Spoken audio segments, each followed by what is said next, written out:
So we're here to show you what to do if your printer doesn't do a self-test properly.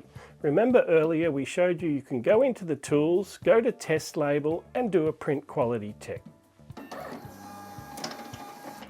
If it happens that you don't get a print appearing on your label, chances are you've done something wrong with your media installation. So let's have a look now. Opening the cover, we can see that, oh look, our ribbon's broken. The other thing we notice is it appears that the ribbon has been put in the wrong way around.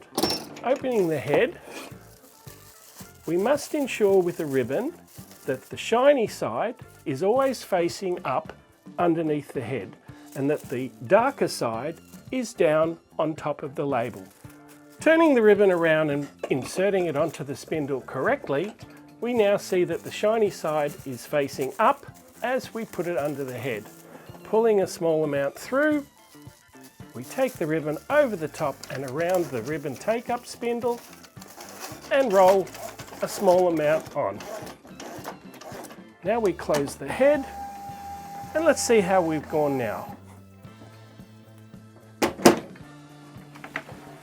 Going back into our test program, we select a test label and now we can see our problem has been solved. Always make sure you pay attention when you put your ribbon in and ensure that the shiny side is up and the carbon side faces down on the label. Thanks for watching.